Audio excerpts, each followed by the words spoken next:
बिस्मिल्लाहिर्रहमानिर्रहीम। अस्सलाम वालेकुम नाज़रीन, आप देख रहे हैं दिला स्टार। मैं हूं यासिर रशीद और मेरे साथ हैं सीनियर सहाफ़ी राना मोहम्मद अजीम साहब। नाज़रीन, इस वक्त जो सियासत चल रही है उसमें अहम इशू ये है NA-75 और उसके साथ साथ सेनेट इलेक्शन में कौन इन कौन आउट। परवेज़ रशीद साहब के कागजात नामजदगी मुस्तरद हो चुके हैं। इलेक्शन ट्रिब्यूनल में भी जो उनकी दरख्वास्त थी वो भी मुस्तरद कर दी गई है और उन्हें सेनेट इलेक्शन के लिए नाअहल करार दे दिया गया। दूसरी जानिब फैसल वावडा साहब की जो कागजात नामजदगी की दरख्वास्त पर एतराज़ लगाया गया था, उस एतराज़ को भी मुस्तरद करके उन्हें सेनेट इलेक्शन के लिए अहल करार दे दिया गया है। NA-75 की जो कार्रवाई है उस पर 14 ऐसे पोलिंग स्टेशंस हैं जिसके बारे में यह बयान सामने आया है कि 14 पोलिंग स्टेशंस पर रद्दोबदल हुआ है। 14 पोलिंग स्टेशन के जो नताइज हैं वो मैच नहीं हो पा रहे फॉर्म 45 से, तो सिफारिश की गई है कि 14 पोलिंग स्टेशंस पर रीपोलिंग करवा ली जाए। जबकि दूसरी जानिब पाकिस्तान मुस्लिम लीग नून का यह मुतालिबा है कि रीपोलिंग 20, 23 या 14 पोलिंग स्टेशंस पर नहीं बल्कि पूरे हल्के में होनी चाहिए। इस पूरे सियासी मंजरनामे पर बात करने के लिए पाकिस्तान तहरीक इंसाफ की रहनुमा और वजीर सेहत डॉक्टर यास्मीन राशिद साहिबा ने हमें ज्वाइन किया है। डॉक्टर साहिबा, बहुत शुक्रिया आपके वक्त का। डॉक्टर साहिबा, सियासी इशू पे बाद में बात करते हैं। एक अहम इशू सरगर्म है आपके हवाले से। आपकी जो बेटी हैं उनकी अपॉइंटमेंट हुई है किंग एडवर्ड मेडिकल यूनिवर्सिटी में, उसको लेकर बड़ा वावेला मचाया जा रहा है। बहुत से एतराज़ात भी सामने आ रहे हैं। हम इस बात पे एतराज़ नहीं करते कि खिलाफ ज़ाब्ता वो तकर्री हुई होगी। ज़ाब्ते को मद्देनजर रखते हुए पूरे कानूनी तकाजे पूरे किए गए होंगे, लेकिन आप इसमें अपनी पोजीशन को कैसे क्लियर करेंगी? मुझे अब ये पोजीशन किस तरह क्लियर करने की बात है। मकसद ये है कि जी बेसिकली पोस्टें जब आती हैं वो बाकायदा एडवर्टाइज होती हैं। एडवर्टाइज होने के बाद जो कैंडिडेट्स हैं वो अप्लाई करते हैं और अगर वो क्वालिफाई करते हैं उन पोस्टों के लिए तो उनको बुला लिया जाता है इंटरव्यूज़ के लिए। और इंटरव्यू के लिए जब मेरी बेटी को बुलाया गया तो अगर वो क्वालिफाई ना करती उस पर्टिकुलर पोजीशन के लिए तो उसको बुलाया ही ना जाता, क्योंकि she already has all those qualification, जिसके अंदर उनके पास वो FCPS भी हैं पाकिस्तान से, MRCUG भी हैं UK से, और उसके बाद उन्हें advance training skill modules fetal medicine में किए हुए हैं। उसके बेसिस पर उनको बुलाया गया, उनका इंटरव्यू लिया गया और वो जो भी उनका सिलेक्शन बोर्ड था उसने उनको सेलेक्ट किया। सारे जितने तकाजे होते हैं उसके बाकायदा फॉलो किए गए। ना मेरा उसमें लेना ना देना, सिर्फ ये बात कि क्योंकि वो मेरी बेटी है, अगर तो वो क्वालिफाई ना करती होती तो फिर तो मेरा ख्याल वावेला बिल्कुल ठीक था।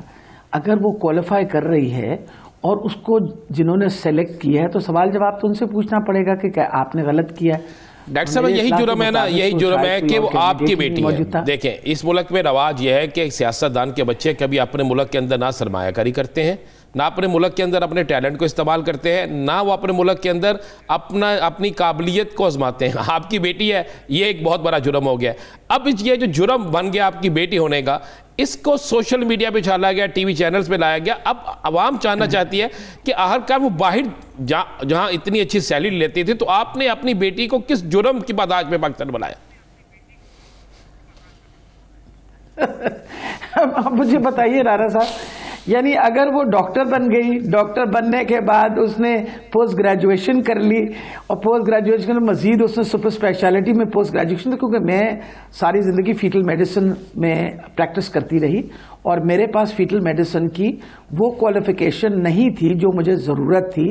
आई प्रैक्टिस्ड एज अ पेयर। उसको ये बहुत शौक था कि मेरी वालदा को ने तो वो ली नहीं क्वालिफिकेशन, मैं कम से कम रॉयल कॉलेज से ज़रूर ले लूँ, तो she went and took that qualification. अब जहाँ तक कॉम्पिटेंसी का ताल्लुक है, ये तो जिन लोगों ने उसको एम्प्लॉय किया है वो उसकी कॉम्पिटेंसी के बारे में कह सकते हैं। अब जहाँ तक ये है कि ये शोबे तो बहुत ज़रूरी थे, आज की थोड़ी ही है। ये तो इन शोबों पे आपको पता है मैं बहुत अरसे से काम कर रही हूँ। आज अल्हम्दुलिल्लाह अगर हम देखते हैं तो कई मेडिकल कॉलेज में सब स्पेशलिटीज़ डेवलप हो रही हैं।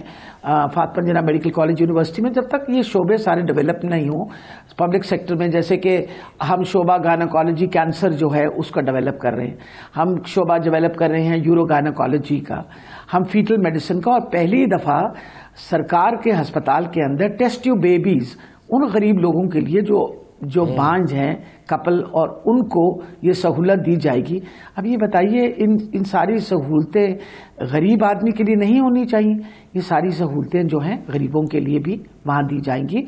और जहाँ तक पैदाइश से पहले तशख़ीस का जो प्रीनेटल का काम मैं जो बात कर रही हूँ, जिसमें मेरी बेटी ने भी स्पेशलाइज़ किया है, आपको पता है कि इस वक्त दुनिया का सबसे बड़ा प्रोग्राम थैलेसीमिया का प्रिवेंशन का, यानी जिसके पैदाइश से पहले तशख़ीस का हम काम कर रहे हैं, वो दुनिया का सबसे बड़ा प्रोग्राम पंजाब में रन कर रहा है। ये काम है जो आइंदा आपकी तरक्की के लिए ज़रूरत है।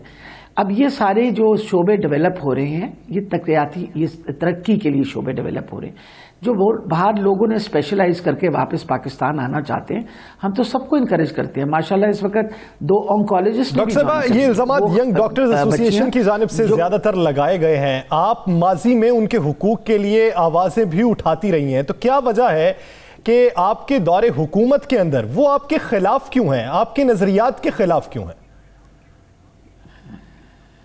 मेरा ख्याल है मेरे नजरियात के खिलाफ तो नहीं है, वो वैसे अपनी सियासत करने की कोशिश करते हैं। मकसद ये है कि नेचुरली उन्होंने अपनी सियासत करनी है। जहाँ तक उनके डिमांड्स वगैरह सारी, आप मुझे बताइए कोई ऐसी डिमांड रह गई है? हम तो जब से आए हैं, जितना काम इस वक्त हेल्थ में हुआ है, सेहत के शोबे में, और ख़ास तौर पे डॉक्टर्स के हकूक़, नर्सेस के हकूक़, उनके सर्विस स्ट्रक्चर, यानी डॉक्टर्स की तनख्वाहें बढ़ाई गई। 32,000 लोग, जिसमें डॉक्टर्स, नर्सेस, पैरामेडिक्स, फार्मासिस्ट, उनको इस हुकूमत ने एम्प्लॉयमेंट दी है, 32,000 लोगों को। वो आज तक जो प्रमोशनें सारी दुनिया की रुकी हुई थी, वो सारी प्रमोशनें हुई। वो जो प्रोफेसोरियल केडर है, उसको सारा हमने ठीक किया।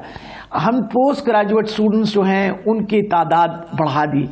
नर्सिंग स्कूल से नर्सिंग कॉलेजेस बना दिए, यानी अल्हम्दुलिल्लाह इस वक्त 44 नर्सिंग कॉलेजेस बन गए हैं पंजाब में, जहां बच्चियां जो हैं वो बजाय डिप्लोमा करने की नर्सिंग की, उनके पास नर्सिंग की डिग्री होगी। और उनका स्टाइपेंड जो है वो 21,000 से बढ़ा के 31,000 कर दिया गया। तो मेरा ख्याल है कि हमने तो कोई शिकायत का मौका किसी के पास छोड़ा ही नहीं, क्योंकि ये सारी तरक्याती काम जो थे बहुत ज़रूरी थे। डॉक्टर साहब, सियासत की तरफ आ जाए, ये डॉक्टर साहब आपने बड़ी अच्छी वजाहत कर दी, और मैं समझता हूँ कि आपने तो आज मैं भी कहा कि मैं चैलेंज करती हूँ कि कोई मेरिट से हट के साबित कर दे तो मैं सबसे पहले अपने आप को हाजिर करती हूँ। डॉक्टर साहब, आज बड़ी चहमगोइयाँ हो रही हैं। मैंने बड़े सीनियर्स लोगों से भी, तजज़ियाकारों से भी ये सुना कि पंजाब के अंदर कोई 80 के करीब ऐसे MPs मौजूद हैं जो PTI से बड़े सख्त नाला हैं और कहते हैं कि सेनेट में हम वोट नहीं देंगे। और दूसरा ये बड़ी चहमगोइयाँ चल रही हैं कि आप तमाम वज़रा को, मशीरों को पाबंद कर दिया गया है कि आप शहर से बाहर, या सॉरी पंजाब से बाहर कहीं नहीं जाएंगे। कोई ऐसी बात है? मेरा ख्याल ऐसी तो कोई बात नहीं है, ना कोई पाबंदी लगाएगी। राणा साहब, ये किस किस्म की बातें आप सुनते रहते हैं? सबसे बड़ी बात है, बहुत सुबह से ये खबरों में गर्दिश कर रही हैं बातें कि वज़ीर आला ने हिदायत की है कि कोई शहर से बाहर ना जाए, वज़रा और मुआवनीन के हवाले से। नहीं देखिए, सबसे बड़ी बात है, आज तो वैसे भी देखें, आज तो असेंबली का सेशन था, सारों को यहाँ मौजूद होना चाहिए। और मेरी इशू नहीं दिया कि परसों से फिर सेशन शुरू हो रहा है। मकसद ये है कि जब सेशंस होते हैं तो क्यों जाएंगे वज़रा, या हम लोगों ने, हमें असेंबली के अंदर मौजूद होना चाहिए। कोई ऐसी पाबंदी किसी के ऊपर नहीं लगाई गई। सबसे बड़ी ये बात है कि इलेक्शंस के अंदर, जब भी सेनेट के इलेक्शन होते हैं, तो बतौर पार्टी तो हम जिम्मेवारियाँ उठाएंगे ना, या कि बतौर पार्टी हम जिम्मेवारियाँ भी नहीं उठाएंगे और काम नहीं करेंगे। जहाँ तक ताल्लुक है कि जी कोई नाराज़ है, मैं सच्ची बात बताऊं, मेरी खबर में तो कोई ऐसी नाराज़गी किसी ने मुझे नहीं बताई, और ना ही मेरी किसी से कोई ऐसी बात हुई जिसपे मुझे पता चला हो कि कोई खुदा न खास्ता पार्टी से नाराज़ है। देखिए, इम्पॉर्टेंट ये चीज़ है कि एक बड़ी पार्टी है माशाल्लाह, इसके अंदर बहुत बड़ी तादाद में लोग हैं। कोई ना कोई बात तो ऐसी होती होगी ना, सबसे तो नहीं खुश रह सकते ना कोई नाराजगी, पर उसका मतलब ये नहीं है कि खुदा न खास्ता। डॉक्टर साहब, आपने भी ज़िमनी इलेक्शन लड़ा, एक ज़िमनी इलेक्शन डस्का में हुआ, जिस पर बड़ा शोर मच गया और बड़ा इशू बन गया, और कहा गया कि आज तो ये कहा गया कि सारी हुकूमती मशीनरी वहाँ लग गई थी। आपने भी एक ज़िमनी इलेक्शन लड़ा था, हुकूमत उनकी थी, तो क्या आप समझती हैं कि जिसकी हुकूमत होती है वो, जिस तरह आपके खिलाफ पूरी रियासती मशीनरी लग गई थी, पुलिस क्या, बाकी मामला क्या, और रातों रात सड़कें बन जाना, जिस पे आपने प्रेस कॉन्फ्रेंस भी बड़ी की थी, तो क्या आप लोगों ने भी यही रवैया रखा था डस्का में? मेरा ख्याल है नहीं। राणा साहब, ये तो आप मुकाबला कर लीजिए उन दोनों इलेक्शनों का। अगर आप 2017 में जो इलेक्शन हुए थे, और अगर आपको याद हो तो 2 अरब रुपए जो है वो हल्का 120 के लिए वफाक की हुकूमत ने भिजवाए थे, और वो आपको पता है कि अगेंस्ट ऑल रूल्स और रेगुलेशंस यहाँ बाकायदा इस्तेमाल हुए थे। और आपको पता है कि इसके बारे के अंदर कोई मैंने 32 पिटिशंस जो हैं वो दायर की थी डिफरेंट टाइम्स पे, जो उस वक्त ज़ाब्ता इखलाक के खिलाफ काम हो रहा था। मैं नहीं शायद उस वक्त उसी हल्के का रिहायशी था जहां पर ये इलेक्शन हुआ था। रातों रात जिस तरीके से सड़कें बनी है उसका यानी शायद मैं भी हूं। जी शुक्र है। तो कम से कम ये तो आपको पता है कि जो मेरा शोर गुल था वो सही था। अब आप ये बताइए कि जहां तक ये इस हल्के का ताल्लुक है, इन्होंने कितनी पिटिशंस जमा करवाई कि इनके साथ ज्यादती हुई है? पता तो करिए ना। मैं तो गारंटी करती हूं कि मैंने 32 पिटिशन दायर, इन्हें पूछिए इन्होंने कितनी कराई। नंबर 1। नंबर 2, देखें अगर कहीं गलत काम हुआ है, इमरान खान साहब ने कहा है गलत काम को हम गलत कहेंगे, और उन्होंने बिल्कुल किसी किस्म का प्रेशर नहीं है। इलेक्शन कमीशन जो डिसीजन लेगी हम उसको मनोअन तस्लीम करेंगे। 2017 में तो मैं आपको 2015 की इलेक्शन की बात बताऊं, मैंने रंगे हाथों प्रिजाइडिंग अफसर को पकड़ा जिसके हाथ में कार्ड्स थे, आइडेंटिटी कार्ड्स। मैंने वो पकड़ के मैंने असिस्टेंट कमिश्नर को बुलाया। वो एक तो मुझे बहुत नाराज हुई और बड़ी नालां हुई। मैंने उनको कार्ड देने से इनकार करके मैं आरओ के पास गई तो आरओ ने मुझे बाहर खड़ा कर दिया, और मेरे को आधे घंटे बाद जब इजाजत मिली मुझे अंदर जाने की तो वो एसी उनके पास ही बैठी हुई थी। आरओ ने मुझे पहचानने से इनकार कर दिया। इलेक्शन के दिन में आई वॉज द कैंडिडेट वो स्टैंडिंग अगेंस्ट नवाज शरीफ, और मेरे ख्याल लोग पहचान चुके थे उस वक्त तक मुझे तक। आरओ ने मुझे पहचानने से इनकार कर दिया। उसने कहा आप कौन है? और मैं ये बिल्कुल गलत बयानी नहीं कर रही, आपको पता है I don't like to lie about these things. मकसद ये है कि अल्हम्दुलिल्लाह तहरीक इंसाफ की हुकूमत में किसी ने कोई प्रेशर इलेक्शन कमीशन पे नहीं डाला, और इलेक्शन कमीशन को अगर एतराज है और वो चाहते हैं कि जिस तरीके से जिन क्या कहते हैं एरियाज में दोबारा वोट हो, तो किसी ने कोई इतराज नहीं किया। इमरान खान साहब ने कहा दोबारा जरूर करें जहां इलेक्शन कमीशन समझती है और जिस तरह इलेक्शन कमीशन सेटिस्फाइड होगी। इससे अच्छी बात क्या हो सकती है? और ये आप तो पहली दफा ही सुना होगा कि इलेक्शन कमीशन ने इस किस्म का बयान दिया हो। अगर हुकूमत इलेक्शन कमीशन के पीछे न खड़ी हो तो आपका ख्याल है कि इलेक्शन कमीशन इस किस्म का बयान देगी जिस तरह का बयान आए? We are totally supporting the election commission, और हम चाहते हैं कि इलेक्शन कमीशन जो है वो अपना प्रॉपर रोल प्ले करे, और अगर वाकई कोई कहीं जाती हुई है तो दोबारा जरूर करवाएं। हमें तो कोई इतराज नहीं है ना इस पर किसी ने इतराज किया। रिटर्न में जो दरखास्त दी गई नून लीग की जानिब से वो तो इब्तदाई तौर पर जो उन्होंने दी थी वो तो ये दी थी कि 23 पोलिंग स्टेशन जो ऐसे हैं जहां पे धांधली का खदशा है वहां पे रीपोलिंग करवाई जाए। अब तो वो कुली तौर पे रीपोलिंग की इस्तदा कर रहे हैं। वो वजह यह कि जब उन्होंने गिनती यानी जिनमें हो चुकी है और जो एक्सेप्ट कर चुके हैं नताइज, उन नताइज को जब ये जोड़ेंगे तो उनको अब परेशानी लग गई है कि अगर अब करवाई इलेक्शन और सिर्फ उनमें करवाई तो वो तो फिर they are not going to win, वो तो जीतेगी नहीं। इसी वजह से उनको परेशानी लगने की वजह से वो अब आए बाय शाएं कर रहे हैं। जो बात उन्होंने जिन रिजल्ट्स को उन्होंने कबूल कर लिया है तो उनको दे हैव एक्सेप्टेड देम। जिनको नहीं कबूल कर रहे वहां इलेक्शन दोबारा किसी ने मना नहीं किया। दूसरी इंपॉर्टेंट ये चीज है, ये बात भी मैं क्लियर करना चाहती हूं। आप देखें हमेशा इलेक्शन में इस तरह की बेज़ाब्तियां हुई हैं, गलतियां हुई हैं, और बुरी बात है और हमें नहीं करनी चाहिए और पूरी कोशिश करनी चाहिए कि आइंदा इस तरह की बातें रिपीट ना हो। इंपॉर्टेंट है इलेक्शन पंजाब के अंदर हुई, हुकूमत हमारी थी, 3 आपके जो सीटें हैं उनके ऊपर नून लीग जीती, कोई शोर नहीं मचा, कोई हंगामा नहीं हुआ। मकसद ये है वहां भी तो वही एडमिनिस्ट्रेशन थी ना, कहीं और से तो नहीं आई थी, किसी और सूबे की एडमिनिस्ट्रेशन तो आके आने लगी थी ना, वहां भी काम हुआ। इसलिए मेरा ख्याल है कि ये वक्त आ गया है कि हम बिल्कुल मैच्योरली ये देखें और सोचें कि हम क्या कर रहे हैं। जो इतराजात हैं उन इतराजात पे इलेक्शन कमीशन जो डिसीजन देगा हम मनवाना उसको कबूल करने को तैयार है, ना हम उसके बारे में कोई बात कर रहे हैं ना उसकी मुखालफत कर रहे हैं। और सबसे बड़ी बात आप डॉक्टर साहब क्या कह रही हैं, सेनेट पे आ जाए डॉक्टर साहब, पंजाब पे नजर है सबकी और मुस्लिम लीग नून के भी पंजाब से बड़े तगड़े उम्मीदवार हैं, आपके भी हैं, सरप्राइज देंगी? मेरा ख्याल है फिर कुछ हमारी ऑपोजिशन वाले डिसअपॉइंट ही होंगे। मेरा जिस तरह डिसअपॉइंटमेंट्स मुसलसल उनकी चल रही हैं, आपको पता है इन्होंने तो हमें डरा डरा के अपनी धमकियां दे दे के, आपको याद है कितना इन्होंने कहा था, कितना शोर था, लाहौर में जलसा होगा, फलां होगा, उलट जाएगा, ढमकान होगा। और 11 पार्टियों ने मिलकर जो वहां आपने देखा, जो तमाशा खड़ा किया था वो आपके सामने ही था, इसलिए हमें कोई परेशानी नहीं है। मरियम साहबा ने एक सर्जरी करवानी है, वो सर्जरी के लिए बाहर जाना चाह रही है। एक आखिरी बात है, मरियम साहबा ने एक सर्जरी करवानी है, सर्जरी के लिए बाहर जाना चाह रही है। क्या आपके पंजाब में कोई अस्पताल ऐसा नहीं है जहां पे उनकी वो सर्जरी हो जाए? देखिए जी, सबसे पहले तो राणा साहब मैं ये बात भी आपको बताना चाह रही हूं कि जहां तक वोटों का ताल्लुक है, वोटों का तनासुब तहरीके इंसाफ के हक में बढ़ चुका है। आप सारे जितने जहां जहां इलेक्शन हुए हैं वहां आप देखेंगे तो तहरीके इंसाफ की वोट बढ़ी है, नून लीग की वोट कम हुई है। डॉक्टर साहब, आप ये देखिए बलूचिस्तान और सिंध में अगर इत्तेहादियों को देखिए तो उनके फिल वक्त अभी तहफ्फुजात हैं जो दूर नहीं हुए, तो क्या पंजाब में ऐसी सूरत हाल है या उधर से मुख्तलिफ है? नहीं, मेरा ख्याल है पंजाब की मुख्तलिफ है और इत्तेहादी बिल्कुल हमारे साथ उसी तरह खड़े हुए हैं जैसे हमेशा थे।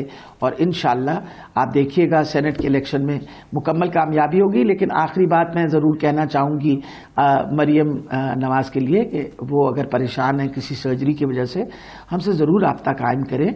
मैं डॉक्टर भी हूँ और मैं उनको ज़रूर अच्छी एडवाइस दूँगी। पाकिस्तान के अंदर माशाल्लाह बहुत अच्छे डॉक्टर्स हैं। हमने तो अपनी सारी ज़िंदगी सारी सर्जरीज जो हैं पाकिस्तान में ही करवाई हैं और अल्लाह ताला की बड़ी मेहरबानी है अभी तक हयात है। इसका मतलब है डॉक्टर अच्छे हैं। इसका मतलब ये है कि अगर आपको ज़रूरत है तो यहाँ हर किस्म की सहूलत मौजूद है। हम इंशाल्लाह आपकी सर्जरी का यहाँ बंदोबस्त कर देंगे। सर्जरी अगर दरकार है तो वो पाकिस्तान में भी हो सकती है, उसके लिए बाहर जाने की जरूरत नहीं है। और सेनेट इलेक्शन में पंजाब से नाउमीदी नहीं होगी पाकिस्तान तहरीक इंसाफ को। बहुत शुक्रिया डॉक्टर राशिद साहबा इस हवाले से अपना वक्त देने के लिए। नाज़रीन, सेनेट इलेक्शन पर ही बात करेंगे एक शॉर्ट ब्रेक के बाद। Stay with us.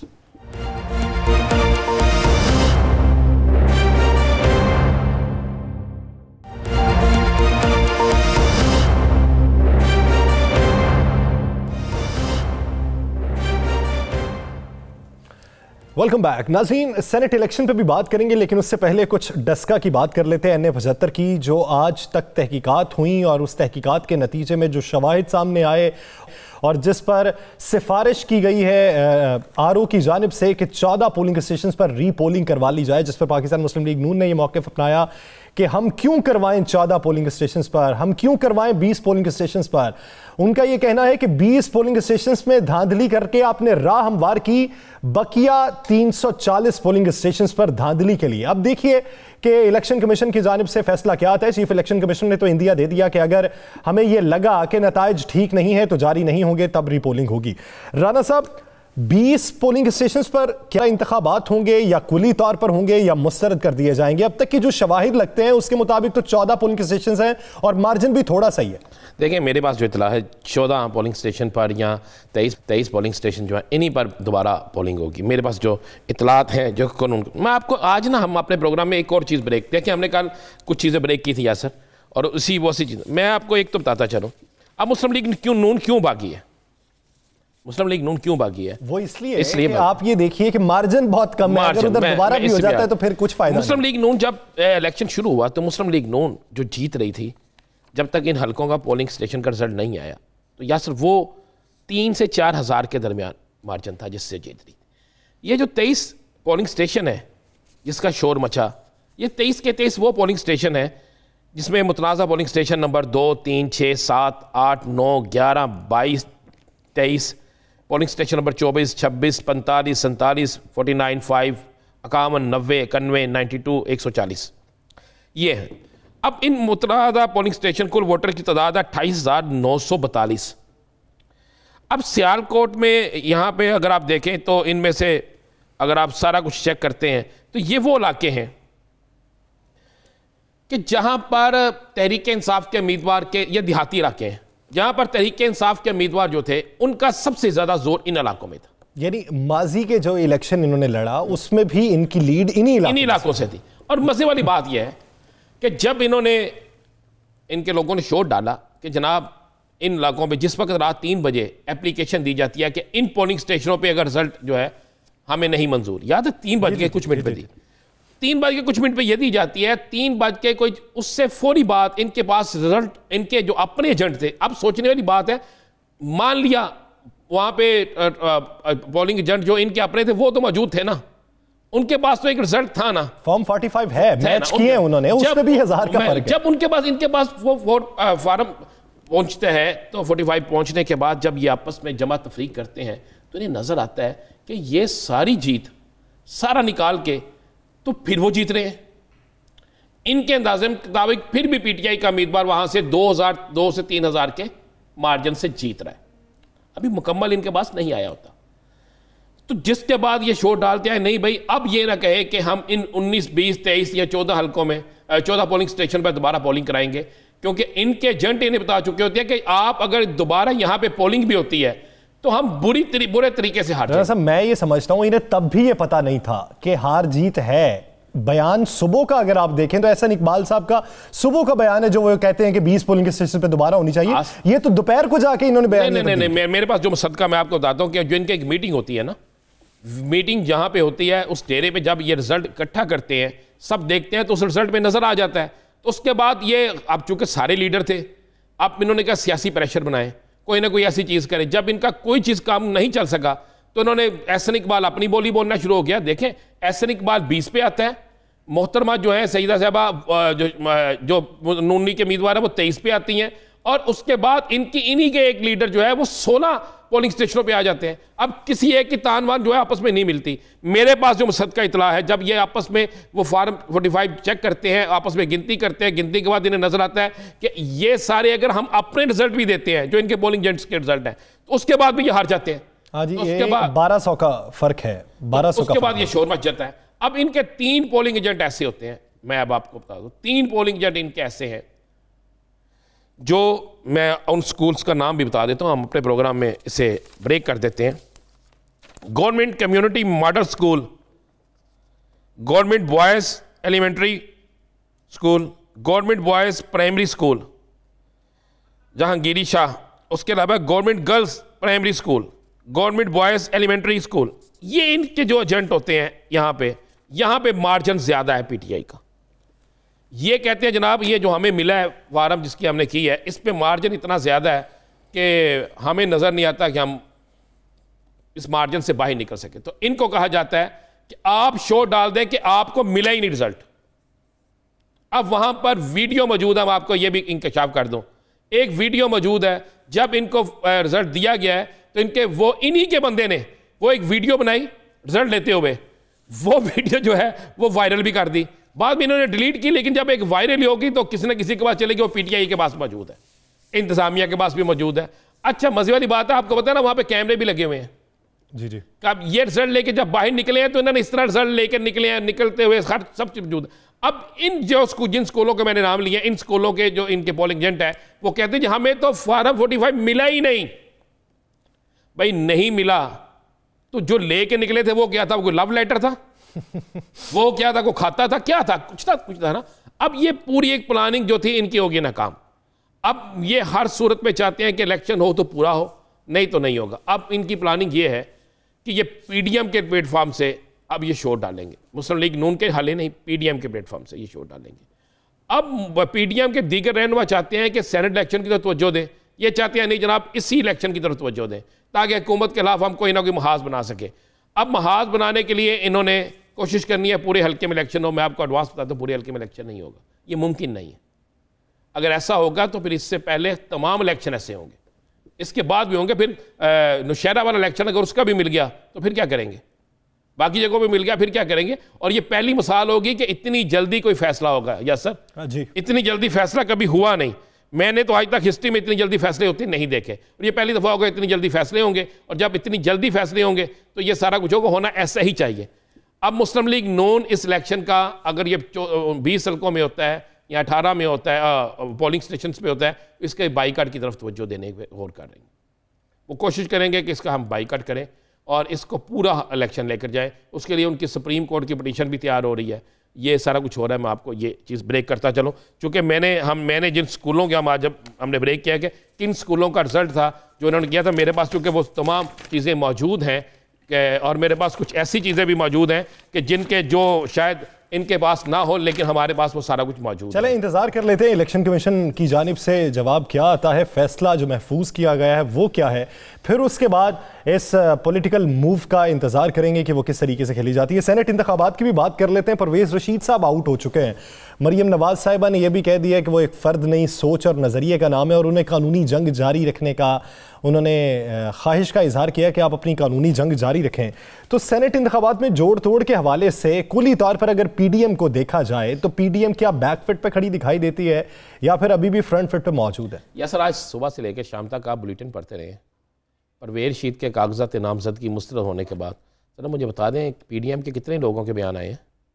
वो तो पहले भी मुस्तरद होने के बाद जितने लोगों के आए थे उतने ही लोगों के आए। क्या किसी ने इजहार अफसोस? मुस्लिम लीग नून के अंदर कितने लोगों के आए हैं? मरीम नवाज साहब का सिर्फ बयान है, यहाँ ख्वाजा साद रफीक है जी। इसके अलावा मुझे बताएं, शहबाज शरीफ, हमजा शहबाज, ट्वीट चले जाता ना, कोई और इस्तेमाल करता है ना। पंजाब असम्बली के अंदर को गूंज। साहब इस पे बात करने का फायदा क्या है? मैं आपको अंदर की खबर दे रहा हूँ ना जी। अब आपको खबर दे देते हैं कि परवेज रशीद के कागज मुस्तरद होने के बाद एक तो मुझे अफसोस ये हुआ कि मैं भी बतौर रिपोर्टर, जब ये परवेज रशीद साहब पंजाब हाउस में ठहरते थे तो इस्लामाबाद के सारे रिपोर्टर जानते हैं, मैं भी जानता हूँ, वहीं पे मिलते थे। आज कहा गया जी वो पंजाब हाउस में ठहरते नहीं थे, तो फिर कहाँ ठहरते थे भाई? क्यों हमारे सियासतदान के कोलो फेल में तजाद है? क्यों इस तरह गलत बयानी की जाती है? अब परवेज रशीद के कागज मुस्तरद होने के बाद आपको पता, आज फिर मियाँ नवाज शरीफ ने फ़ोन किया, परवेज रशीद से भी बात हुई, आज उनकी मरियम साहिबा से भी बात हुई, आज उनकी बात फिर दोबारा पीडीएम की अहम तरीन शख्सियत मौलाना फजलुर रहमान साहब से भी, और कहा गया कि जनाब मौलाना साहब, लगता है कि एक प्लानिंग के तहत मेरे करीब तरीन साथियों को, ये लफ्ज़ मैं आपको बता रहा हूँ, करीब तरीन साथियों को सियासत से दूर किया जा रहा है। मौलाना साहब ने कहा जी मुझे भी ऐसे लग रहा है। उन्होंने कहा फिर इस पर तो हमें आपको स्टैंड लेना चाहिए। तो मौलाना साहब ने कहा जी क्या स्टैंड लें, फैसला आ गया। आज मौलाना साहब ने भी कोई पंजाबी जी कही था ना, तान नहीं पाई, कोई लिफ्ट उस तरह नहीं करवाई। शायद मौलाना साहब को किसी और तरफ से थोड़ी बहुत लिफ्ट हो गई हो। तो ये हुआ है। अब मियाँ नवाज शरीफ ने यह हदायत जारी की है कि आप परवेज रशीद को अहम तरीन ओहदा दे दिया जाए। क्या सर? परवेज रशीद को पार्टी के अंदर अहम तरीन ओहदा दे दिया जाए। हालांकि सबसे अहम तरीन ओहदा है भी उनके पास, समझे, मरियम साहिबा का सब कुछ भी उनके पास है और मियाँ नवाज शरीफ साहब का भी सब कुछ उनके पास, लेकिन इसके बावजूद वो परवेज रशीद को अहम तरीन ओहदा देने का फैसला कर चुके हैं। और अहम तरीन ओहदा जो होगा उसमें किसी और की मुशावरत नहीं, परवेज रशीद को मियाँ नवाज शरीफ, मरियम नवाज जो है उनकी हदायत पर जल्द आप देखेंगे ये दोबारा पिटीशन में जाएंगे। अगर वो भी पिटीशन ख़त्म हो जाती है तो उसके बाद परवेज रशीद जो है वो मुस्लिम लीग के तीसरे मियाँ नवाज शरीफ होंगे। पहला नवाज शरीफ खुद है, दूसरा मरियम है, तीसरा परवेज रशीद होगा। हमजा, शहबाज शरीफ सब फारिग इस मामले में। खान अब्बासी साहब को मुझे एक बात बताएं, सीनियर नायब सदर शाहिदा खान अब्बासी साहब, तो सदारत कौन करता है? सदारत तो मरियम साहिबा करती है। वही पूछना चाह रहा हूँ कि सीनियर नायब सदर के लिए परवेज रशीद साहब का नाम तो नहीं दे दिया जाएगा? भाई सब कुछ वही होंगे। मैं आपको ये बिल्कुल मुसद्दका इतला दे रहा हूँ, ये बिल्कुल मुसद्दका इतला दे रहा हूँ। उनको इनाम दिया जाएगा कि एंटी एस्टेब्लिशमेंट है आप, तो आपको पार्टी के अंदर सबसे अहम ओहदा मिलेगा। अभी वो कोशिश करेंगे कि आखिरी हद तक जाएं, वो सेनेट के इलेक्शन लड़ें, लेकिन अगर वो नहीं लड़ सकते, नहीं है उनकी अपील मंजूर होती, तो फिर उन्हें पार्टी में अहम तरीन ओहदा दिया जाएगा। और अगर उनकी अपील मंजूर हो जाती है तो मैं आपको एक और बात बता दूं, फिर मौलाना से किया वादा वफा नहीं होगा। हो सकता है फिर परवेज रशीद को सेनेट में किसी अच्छी जगह इलेक्शन लड़ाया जाए। अच्छा चले राना साहब, अब जो नामों पे गौर हो रहा है, बेहतरीन उम्मीदवार कौन सा दिखाई दे रहा है? जो मरियम के करीब होगा। मैं बिल्कुल आपको ठीक कह रहा हूं। एक तो जी उसके बेटे को मिलेगी टिकट, मेरी तलाक शाहिदुल्लाह खान साहब के बेटे को।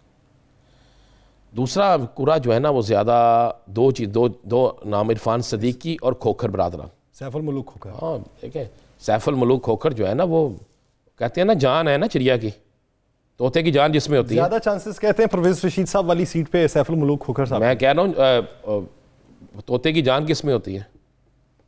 बात यही होता है, ये उल्ट चल रहा है सारा सिलसिला। और मैं आपको इसलिए कह रहा हूँ कि फैसला कोटलाकपा जेल से नहीं आना, कैंप जेल से नहीं आना, फैसला आना है लंदन से। और लंदन से फैसला जो है मेरी इत्तला के मुताबिक आ चुका है। सिर्फ एक हुज्जत तमाम जो है उसको करने की कोशिश की जा रही है, लेकिन ये फाइनल हो गया। और मैं आपको एक और चीज़ बता दूँ, आज एक और बड़ी खबर दे दूँ।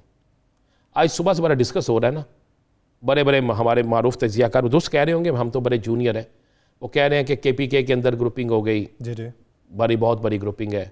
पंजाब में किसी ने 100 किसी ने 50 कह दिए। सिंध के अंदर लियाकत जतोई के बयान के बाद बड़ी हलचल मची हुई है। वज़ीर आज़म पाकिस्तान इमरान खान सब फैसला कर चुके हैं। एक दफ़ा वो सबको मनाएंगे और उसके बाद जो नहीं मानेगा वज़ीर आज़म बड़ा सख्त कदम लेने जा रहे हैं। उन्होंने एक बिल्कुल वाज़ेह एक पॉलिसी बना लिया है कि पहले तो नाराज़ दोस्तों को मनाया जाए, अगर दोस्त नहीं मानते तो फिर कंप्रोमाइज़ नहीं किया जाएगा और एक बहुत बड़ा कदम उठा दिया जाएगा। यानी ब्लैकमेलिंग में नहीं आएंगे। इलेक्शन के बाद कोई एक बहुत बड़ा कदम उठाया जा सकता है, बड़ा अहम इकदाम हो सकते हैं। फिर ज़हन में रखिएगा, खेडांगे ना खेडन देंगे पर रद्दोबदल का भी इम्कानात है, लेकिन फिल वक्त मनाने की कोशिश की जा रही है कि बेहतरी का रास्ता इख्तियार कर लिया जाए, मुफाहमत का रास्ता इख्तियार कर लिया जाए। लेकिन अगर वो ना हुआ तो फिर इलेक्शन के बाद कोई हार्श स्टेप भी उठाया जा सकता है। नाज़रीन, दीगर इश्यूज पर बात करेंगे एक शॉर्ट ब्रेक के बाद। Stay with us.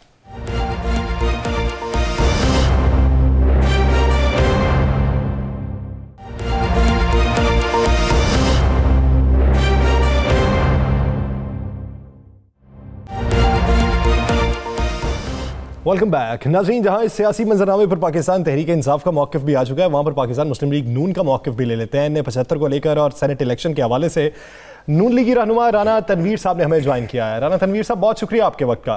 तनवीर साहब, NA-75 के अगर इलेक्शन को लिया जाए, जिस तरह की चहमगोइयाँ हुई, इल्ज़ामात की भरमार हुई और इलेक्शन कमीशन की जानिब से जो शवाहिद सामने आए और अब तक की जो हेयरिंग थी और उस पर जो रिमार्क्स थे, आप क्या समझते हैं कि इब्तदाई तौर पर नून लीग ये डिमांड करती है कि 23 पोलिंग स्टेशन पर दोबारा रीपोलिंग करवाई जाए, लेकिन फिर ऐसा क्या हुआ कि 23 पोलिंग स्टेशन से वो डिमांड पूरे हलकों में दोबारा से करवाने पर हो रही है?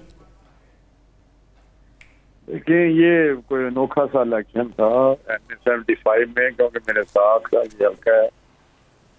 अगर आपको कुछ अंदाजा हो तो ये नारंग मंडी के, ये उधर से दस्ते से आता है तो इधर आगे मिल जाता है, किला कालर वाला कहा करिए नारवा रोड पे।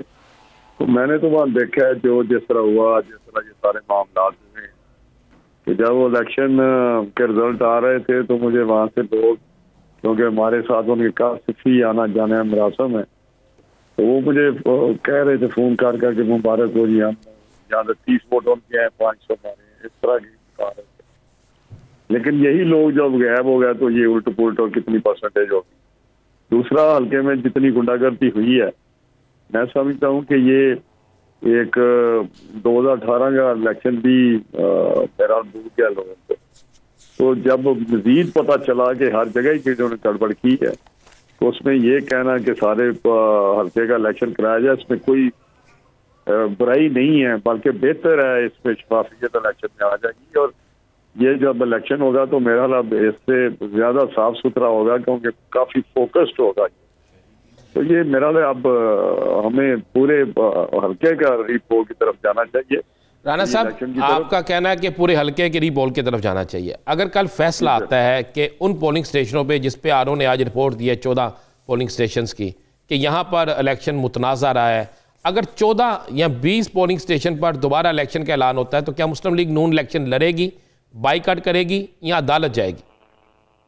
देखिए, मेरे पास तो अभी पार्टी का कोई नहीं है इस मसले पे क्या फैसला है, लेकिन मेरी जाती राय जो मैंने राना साहब इतने सालों में इलेक्शन मैंने लड़े हैं, सारे इलेक्शन लड़े हैं 85 से, और मेरा ये एक्सपीरियंस है, तजर्बे की बुनियाद पे कहता हूँ कि पंजाब गवर्नमेंट, फेडरल गवर्नमेंट उनकी है, और इस तरह सिलेक्टेड किस्म के करना कोई हमें उसमें हिस्सा नहीं लेना चाहिए, बल्कि बाइकाट कर देना चाहिए या अदालत में जाना चाहिए।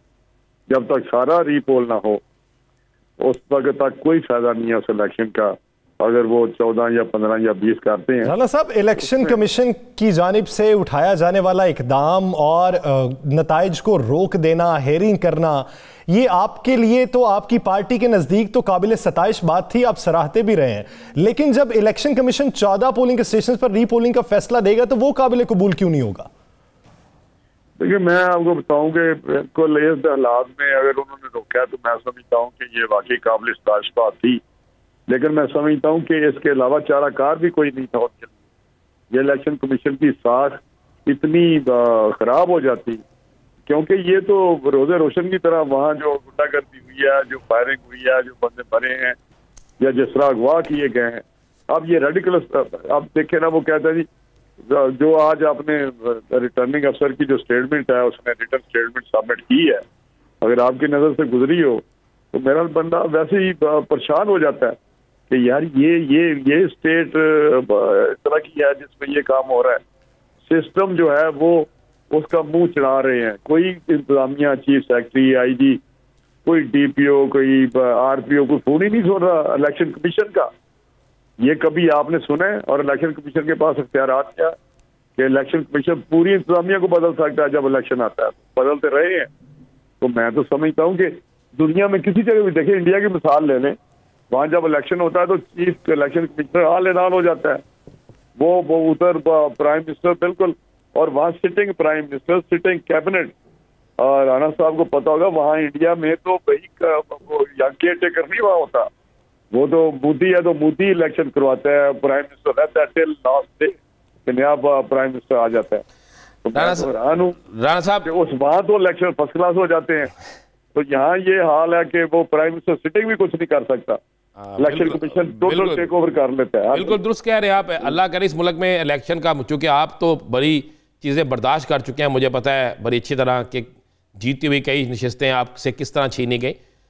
हम तो चाहते हैं इस मुल्क में अच्छा निज़ाम आए और बेहतर हो। राणा साहब बात कर लें सेनेट इलेक्शन की।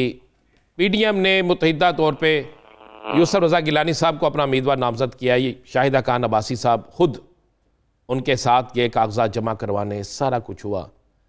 यूसुफ रज़ा गिलानी साहब ने कल बयान दिया कि एस्टेब्लिशमेंट बिल्कुल न्यूट्रल है, बड़ा अच्छा उन्होंने बयान दिया। मुस्लिम लीग नून का बयानिया बिल्कुल इससे हटके है।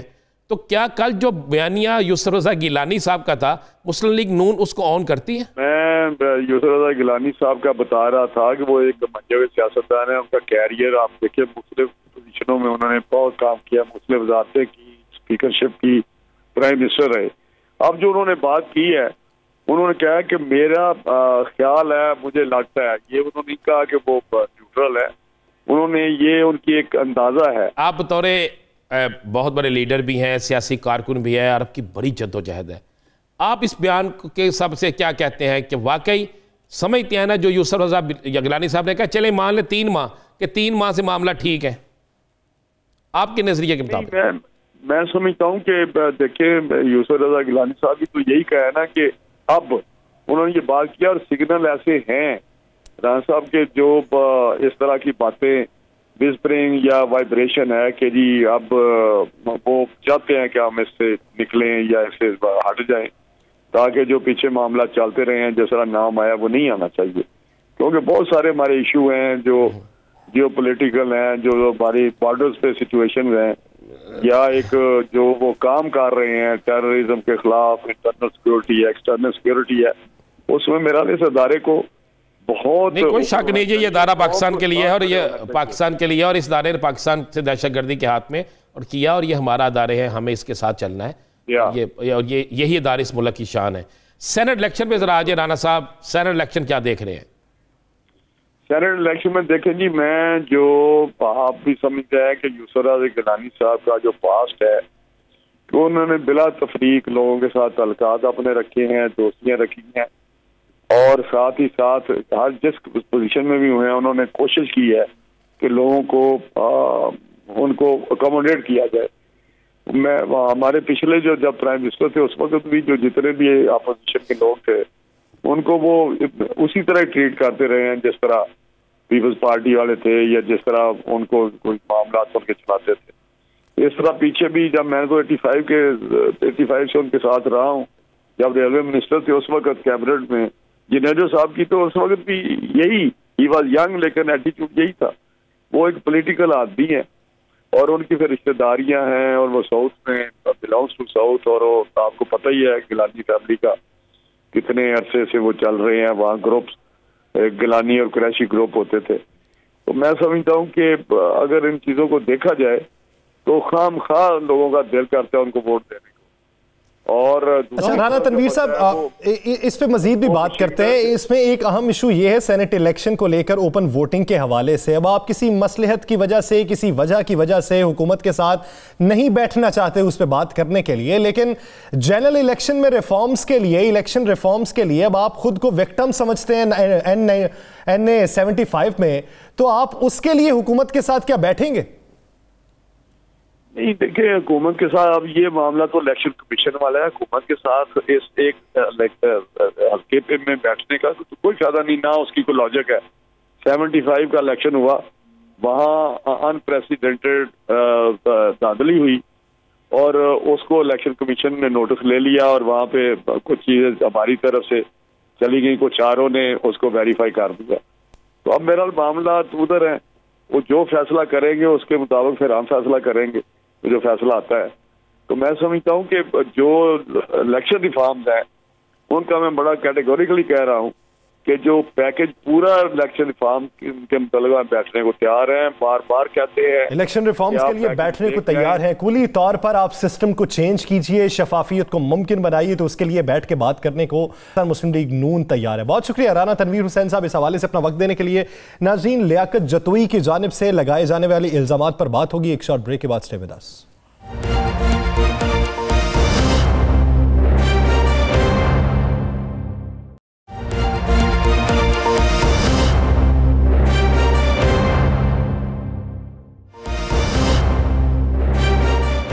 Welcome back. नाज़रीन, इब्तदाई तौर पर जब पाकिस्तान तहरीक इंसाफ ने सेनेट इलेक्शन के लिए कागजात नामजदगी के लिए नाम फाइनल किए थे तो उस वक्त बेशतर अराकीन की जानिब से एतराज़ात उठाए गए, जिस पर वज़ीर आज़म इमरान खान ने कहा कि हम किसी ऐसे शख्स को टिकट नहीं देंगे जिस पर पार्टी कारकुनान एतराज़ उठाएं और जो पार्टी के लिए जिद्दोजहद जिसकी ना हो। उसके बाद स्क्रूटनी हुई और दीगर नाम सामने आए। अब पाकिस्तान तहरीक इंसाफ के ही रहनुमा है लियाकत जतोई साहब, उन्होंने एक बड़ा इंकशाफ किया, इल्जामात लगाया कि कुछ पैराशूटर्स हैं जो 2-3 माह पहले ही आए हैं और उनके नाम सेनेट इलेक्शन के लिए दे दिए गए। सैफुल्लाह अबड़ो साहब का भी नाम लिया गया। तो ये एक चश्मकुशा इंकशाफात किसी रहनुमा की जानिब से किए जाना जो कारकुन ना हो बल्कि रहनुमा हो, तो बड़ी तशवीशनाक बात है एक ऐसी पार्टी के लिए जो शफाफियत पर यकीन रखती है। राना साहब, इन इल्जामात में हकीकत किस हद तक है? अगर आप देखें सैफुल्लाह अबड़ो का बयान, तो उन्होंने भी 92 न्यूज़ से गुफ्तगू की थी और उन्होंने कहा था कि मुझ पे इल्जामात लगाने की बजाय इन पे जो इल्जामात हैं उसका ये जवाब दें, यानी उन्होंने इल्ज़ाम दर इल्ज़ाम लगा दिया, तफसील नहीं बयान की, अपना कोई पर्सपेक्टिव नहीं बयान किया। आप क्या समझते हैं इन इल्जामात में किस हद तक सदाकत है? देखिए यार सर, एक चीज़ तो बड़ी क्लियर है कि ये जो इल्ज़ाम लगाया गया है इसको साबित करना सबसे ज़्यादा ज़रूरी है। पता आपको, वज़ीर-ए-आज़म पाकिस्तान इस पर एक्शन ले लिया और वज़ीर-ए-आज़म साहब ने 3 रहनुमाओं को हदायत जारी की है कि इसको चेक करें। देखें, एक चीज़ तो बड़ी क्लियर है कि वज़ीर-ए-आज़म पाकिस्तान इमरान खान जो हैं, अगर उनके मतलब कोई ये कह दे कि उन्होंने पैसे वसूल किए या किसी ने उनको दिया, तो ये मुमकिन ही नहीं है। वो ऐसा शख्स है जो हमेशा करप्शन के खिलाफ जहाद करता रहा और जहाद करता रहेगा। सबसे बड़ा करप्शन के खिलाफ काम करने वाले शख्सियत वही। अब देखने वाला यह है कि किसके कहने पर लियाकत जतोई साहब ने यह बयान दिया। मैंने एक PTI के बड़े अहम रहनुमा से बात की, उसने कहा जनाब इनकी आपस के जो इख्तलाफात है, बड़ा पुराना इनका आपस में सियासी फड्डा है, उसकी बुनियाद पर यह कह दिया गया है। तो एक और मैंने फिर रहनुमा से बात की, उसने कहा नहीं, एक रहनुमा सिंध के अंदर ऐसा है जिस पर शक किया जा रहा है कि उसने हो सकता है अपने ताई कुछ ले लिया हो और उसने लेने के बाद कुछ सिफारिश की हो। मैंने कहा क्या सिंध में कोई इतना तगड़ा है PTI का रहनुमा कि जिसकी सिफारिश पर वज़ीर-ए-आज़म पाकिस्तान या पार्लिमानी बोर्ड टिकट जारी कर दे? उसने कहा जी वो इतना तगड़ा है। अब वो तगड़े देखें, अगर हम सिंध पे नज़र डालते हैं तो हमें 4 या 5 लोग नज़र आते हैं। या सर, वो 4 या 5 लोग जो PTI के बड़े हैं, अगर उनकी तरफ देखा जाए तो उन पर मुझे तो ऐसा नज़र नहीं आता जो इतना मारा हो या इतना गरीब हो या इतने उसके माली हालात हो कि वो पैसे लें। अब ये मामला निकला ज़रूर है और मामला जो निकला, देखें 92 से जो गुफ्तगू की है रोज़ साहब ने, उस पर उन्होंने ये तरदीद नहीं की कि मैंने पैसे किसी को नहीं दिए। क्या ये तरदीद की है यासर उन्होंने? नहीं, उन्होंने कहा कि यार वो अपने मामला देखें। अब ये इशू बहुत बड़ा इशू बन गया है। अगर इसको हल ना किया गया, मेरी इत्तला के मुताबिक अगले 2 दिन में जतोई साहब की मुलाकात होगी और PTI के अहम रहनुमाओं से मुलाकात होगी। जतोई साहब वैसे नाराज़ है ना PTI से नाराज़ है। अब देखिए, जब सिंध में बैठे हैं ना जितने PTI के लोग, वो चाहते हैं कि सिंध गवर्नमेंट के कामों के मुतबादल वफाकी हुकूमत इतने काम करे और इतना कुछ उन्हें दे कि वो सब कुछ कर ले, ऐसा मुमकिन नहीं है यासर। कुछ कवायद होती हैं, कुछ कवानीन होती हैं, कुछ असूल होते हैं। आपकी सिंध में जिसकी हुकूमत है, सिंध में उसी की हुकूमत है। वफाक उसमें मुदाखलत कर सकता है किसी हद तक। अगर आप कहें कि आप वहाँ पे उनके हर कामों में मुदाखलत करना शुरू कर दें, अपने लोगों को बेइंतहा वहाँ पे सब कुछ दे दे, इख्तियारात दे दें, तो ऐसा मुमकिन नहीं है। फिर एक नया सियासी इशू बन जाएगा, नए इख्तलाफात शुरू हो जाएंगे। तो ये मुमकिन नहीं है। ये ज़रूर हो जाएगा। मैं आपको एक खबर दे दूँ, सेनेट इलेक्शन से पहले मुझे नज़र आ रहा है कि सिंध में शायद कुछ लोग PTI को छोड़ के चले जाए। मुंतहिब लोग नहीं, मैं फिर कह रहा हूँ मुंतहिब लोग नहीं, मतलब MPM नहीं। हो सकता है कि पार्टी रहनुमा जो है आपस के इख्तलाफात की वजह से PTI को खुदा हाफिज कह दे। ये मैं आपको बिल्कुल मुसद्दका इतला दे रहा हूँ। ऐसे इख्तलाफात तो फिर KP में भी हैं। KP से कुछ लोगों को फारग किया जाएगा, छोड़ के नहीं जाएंगे। KP से कुछ लोगों को फारग किया जाएगा, मैंने पहले भी कहा था। और सिंध से कुछ लोग छोड़ के जाएंगे। ये मैं आपको झुकाव किस तरफ होगा उनका? देखिए, सिंध में जो छोड़ के जाएंगे ना, उनका झुकाव ज़्यादातर जो लोग हैं, या वो जाएंगे पीपल्स पार्टी की तरफ, या वो जाएंगे पीर बगारा, GDA। बिल्कुल मैं आपको बता रहा हूँ। या पीपल्स पार्टी या पीर बगारा। जी, कितने अफराद हो सकते हैं? 2 बड़े नाम हो सकते हैं। बड़े हो सकते हैं 2 नाम, 1 या 2 बड़े नाम हैं जिनके राब्ते भी शुरू हो गए हैं। आप क्या समझते हैं ये जो आज वीडियो वायरल हुई है, ये आज की है? नहीं, ये पुरानी वीडियो है। ये वायरल करने वाला कौन है? फिर आप ये देखें ना, ये किसके पेज से आज ज़्यादा वायरल हो रही है, कौन लोग इसे ज़्यादा उठा रहे हैं, कौन लोग मुख्तलिफ TV चैनल्स को खुद ये भेज रहे हैं। अब ये भी तो आपको ताने बाने मिल जाएंगे, आपको मीडिया सेल्स से सारी चीज़ें मिल जाएंगी। आज बहुत से लोगों ने राब्ते करने की कोशिश भी की है, बहुत से और सख्त बयान दिलवाने की कोशिश भी की है, लेकिन अभी तक कामयाबी नहीं हो सकी। 2 चीज़ें हैं। एक तो आज आपको पता है इस वक्त जिस अब हम प्रोग्राम कर रहे हैं, तो कुछ लोग जो हैं वो सिंध के अंदर मुतहरक है PTI के, और वो कोशिश कर रहे हैं कि इख्तिलाफ। राना साहब, जो वज़ीर आज़म ने 11 रुकनी कमेटी बनाई है सेनेट इलेक्शन को लेके, उनका काम किस हद तक मुकम्मल हो चुका है? उनके रवाबित किस हद तक मुकम्मल हो चुके हैं? देखिए, उनके रवाबित मुकम्मल हैं। वो सारा मैं बताऊँ PTI अपना स्कोर पूरा कर चुके हैं। मैं फिर आज कह रहा हूँ PTI अपना स्कोर पूरा कर चुकी है। लेकिन आज फिर वो बलूचिस्तान से आवाज़ें उठना शुरू हो गई हैं इत्तेहादियों की, उन्होंने तहफ़्फ़ुज़ात शो करना शुरू कर दिए। कोई बात नहीं, ये तहफ़्फ़ुज़ात जो है ना 2 मार्च तक इसी तरह रहेंगे।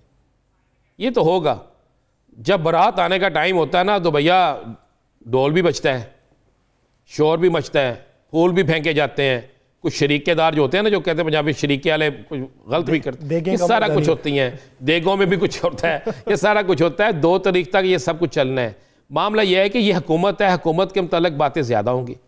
अगर इनकी अक्सरियत ज़्यादा होती तो ये मामला कम हो जाते। अक्सरियत कम है, तो इसलिए अक्सरियत बड़ी थोड़ी है ना, उस तरीके से नहीं है। लेकिन आप ज़हन में रखिएगा, आपको मैं एक बात बता दूँ, जो शोर डाल रहे हैं ना, उनका भी इनके बगैर गुजारा नहीं है। जो शोर नहीं जो ये है, इनका उनके बगैर नहीं, उनका इनके बगैर नहीं।